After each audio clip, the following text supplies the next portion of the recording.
fidèles internautes de Diawartoulah TV comme niñ leen ko promettroon si njëlbéen rek dinañ leen toppal ziar bi pas à pas tey nag maa ngi taseeg benn invité fii nii si Vitry-sur-Seine dama koy bàyyi rek mu nuyoo sëñ bi nuyu nañ la. salaamaaleykum wa rahmatullah soxna si ñu ngi leen di fay bu baax a baax tur bi Babacar Diallo nekk membre Diawartoulah Paris. D'accord sëñ Babacar yow yàgg ngaa teewee ziar bi wala tey mooy sa première fois. waaw ziar bi daanaka yàgg nañ ko teewee ndax à chaque fois su amee Paris rek day waa fédération bi dañuy ñëw passé ko ak waa Diawartoulah comme ñun ci daara ji lañ nekk à chaque fois dañ ci jàpp bu baax a baax ci fépp foo xamante ni rek soxla nañ ñu fa muy ci liggéey bi de manière générale wala muy ci benn pàcc boo xam ne dañu koy jox mën na nekk waañ mën na nekk cuisine mën na nekk hygiène comme tey par exemple hygiène lañ ma dugal donc hygiène ba fa lañ gën a nekk di fa xidma. macha allah kon su ma la déggee yow yaa ngi bu baax ci xidma gi yow ban yëg-yëg ngay am saa yoo teewee ci ziar bi nekk ci xidma ban yëg-yëg nga ci am yow. ak ça waaw loolu de moom question bu am solo la ndax murid moom xidma moo ko tënk ndax suñu maam Cheikh Ibrahima Fall nga xamante ni mooy baawul muridina ci loolu la nekkoon te ci loolu la woote te ñun comme dañuy jéem am naa ne roy leen sax du yomb waaye dañuy jéem a mel ni ñoom. moo tax dañ ciy nekk di kurti xidma bi nag boo ci nekkee da ngay yëg lu bari maam suñu maam Cheikh Ibrahima Fall danaan wax naan soo ñëwee ci mbooloo gis ki nga xamante ni mooy liggéeyal mbooloo mi jàppal kooku loolu nag firnde gi mooy liggéeyal mbooloo kenn amul fayam waaye liggéeyal mbooloo it ci la nit mën a eggee fépp fu mu bëgg ci àdduna loolu nag ci lañ nekk di ci góorgóorlu moo tax lépp lu ñu mën rek ba nga xamante ni gan yi ñuy am à chaque fois dinañ nekk à l'aise à chaque fois du ñu manqué dara ci seen bis bi comme ça fu ñu mën di dem ëllëg dinañ waa Diawartoulah de bi ñu ñëwee taxaw nañ waa Diawartoulah bi ñu ñëwee suñu bés bi rafetal nañ ko donc ñun à chaque fois ci logique boobu la ñuy dox. macha allah sëñ Babacar bi ngay wax sànq si sa biir wax maa ngi dégg à chaque fois yaa ngi référé wu si maam Cheikh Ibrahima Fall te ku wax suñu maam Cheikh Ibrahima Fall wax yoonu Mouride yow lan moo la su ma la mënoon laaj lan moo la gën a marqué si yoonu Mouride lan lay doon.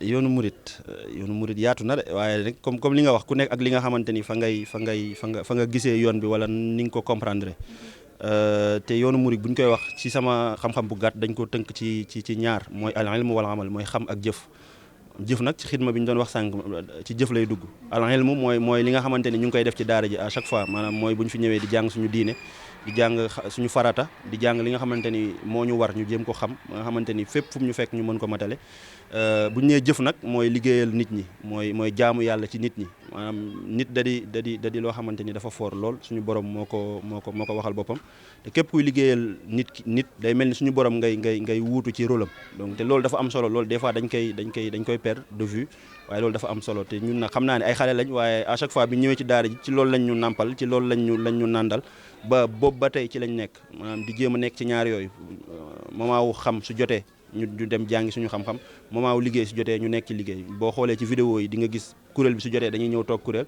waaye bu noppee rek noppi nañ pare nañ ci ñu ngi ci xidma bi nekk ci hygiène wala cuisine wala feneen di dimbali mbokk taalibe yi.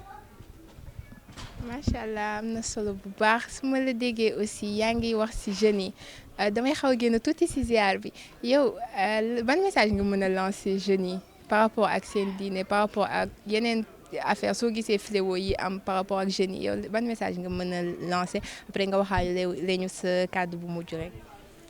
waaw peut-être message je dirais pas tuuti naa ci loolu waaye ñu essayer dañoo toll ci jamono joo xamante ni mondialisation dafa tax ku nekk tu te donnes des droits yoo xamante ni yaakaar nga ni am nga ko nit ñi léegi-léegi dañuy jox seen bopp ay cër yoo xam di def yoo xamante ni amaana mën na ñàkk xam sa diine nag amul ndaw amul mag suñu borom xamul ndaw ak mag suñu borom mukalaf la xam képp koo xamante ni mat nga li nga doon da ngaa war a jéem a xam sa diine foo mënti nekk ci àdduna maanaam ñun ñi nekk extérieur ñu góorgóorlu jéem a jege daara yu mel ni Diawartoulah jëm fa jàng suñu diine jëm fa nandal suñu pas-pas ndax doo dégg nodd ndax bëriwul bërëb yoo mën a dem ngir yëg suñu borom te comme ñun am nañ ko Diawartoulah samedi moo tax ci loolu dañ ciy góorgóorlu di ci woo képp koo xamante ni itam nand sa diine xam sa diine jàng sa diine ñor na la ñu ngi lay woo fii ci Vitry-sur-Seine chaque samedi boo ko mënee nga ñëw fii oustaz yi fi nekk waa daara ji dinañ la jàngal lu bare ndax àdduna bi tey foofu la toll ku ci nekk rek yaay def sa pas-pasu bopp ngir jéem a xam suñuy waajur li war ci ñoom def nañ ko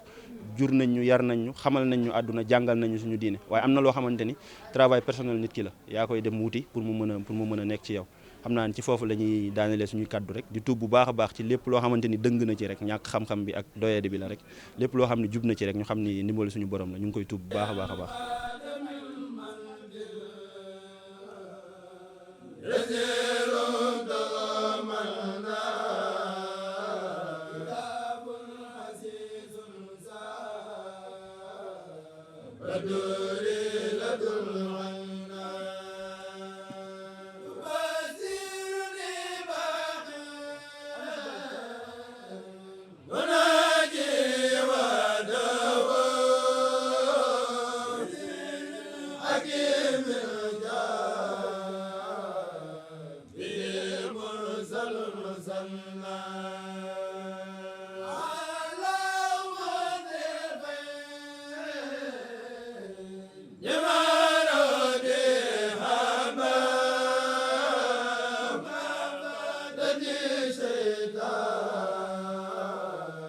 waa mbokk internet yi dañ leen di fàttali rek yéen ngi toujours ci seen chaîne Diawartoulah TV la première chaîne islamique de la diaspora damay bàyyi rek sama naataango bi soxna Diarra mu wéyal liggéey bi. Bonsoir internet de Diawartoulah TV. Donc comme nous vous l'avons promis tout à l'heure, nous allons interviewer des invités. Donc là je me retrouve avec une invitée, je vais la laisser se présenter et vous saluer.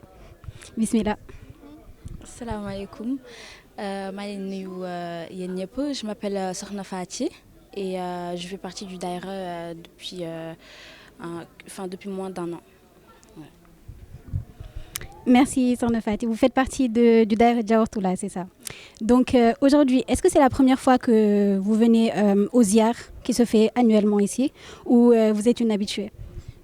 Non, franchement, c'est la première fois que je viens. Je ne savais même pas que ça se faisait.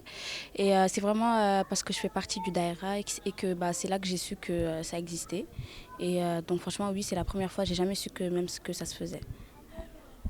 Alors, internaute de Diawartoulah TV, je vous rappelle qu'aujourd'hui, c'est le ziar d'un des petits-fils de Serigne Mbacké Sokhna Lo. Il s'appelle Serigne Moustapha.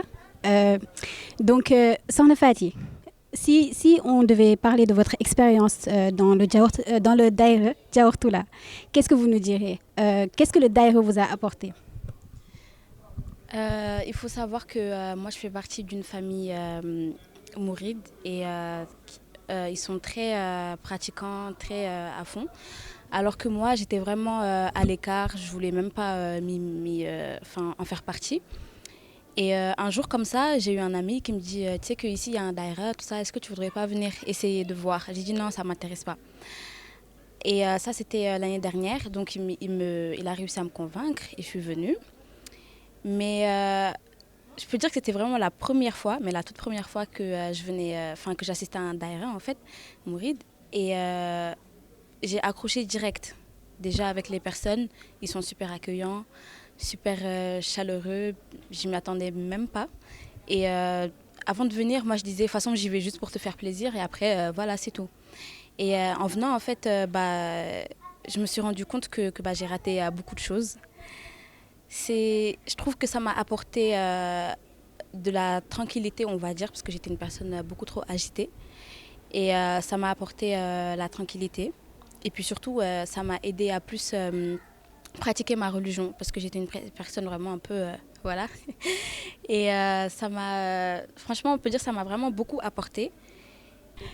Merci Sokhna Fati pour ce témoignage. En tout cas, moi pour ma part, je peux vous dire que intégrer un daïra à Paris, ça peut apporter que du bien parce que ici non seulement on fait des cours comme des cours de Coran, des cours de lecture du Coran, des cours aussi de jurisprudence islamique.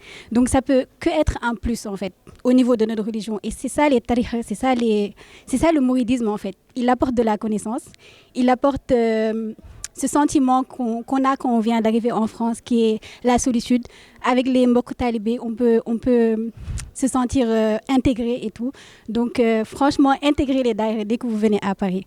En tout cas, merci Sokhna Faty pour ce témoignage. Je vais juste vous demander votre mot de la fin. Moi, je dirais à toute personne qui n'intègre pas, qui ne fait pas encore partie d'un daïra, de vraiment intégrer. Parce que déjà, par exemple, moi, j'avais oublié la lecture coranique. J'ai appris ici. J'apprends des sourates, j'apprends plein de choses. Et puis, j'ai l'impression que ça a un impact dans le comportement. Parce que dès qu'on intègre un daïra, on sait que ça influence directement, en fait. Ça change le comportement. Et franchement, c'est quelque chose de très important pour tout musulman, en tout cas. Et venez, ils sont là, ils sont accueillants, gentils, ils aident. Franchement, ils aident sur plein de choses. Et voilà. Et puis surtout, ça fait très plaisir de voir une personne, de voir plutôt des personnes... Voilà, des personnes sénégalaises qui pratiquent la même chose que nous, qui ont les mêmes principes, mêmes valeurs et tout ça. Et franchement, ça fait très plaisir. Et voilà, je vous recommande à tous de venir. Merci beaucoup Sokhna Faty. Merci à nos invités. Internet de Diawartoulah TV, restez connectés pour nos prochaines interviews. Merci. N'oubliez pas de vous abonner sur nos chaînes YouTube, Instagram et Facebook. Yeah.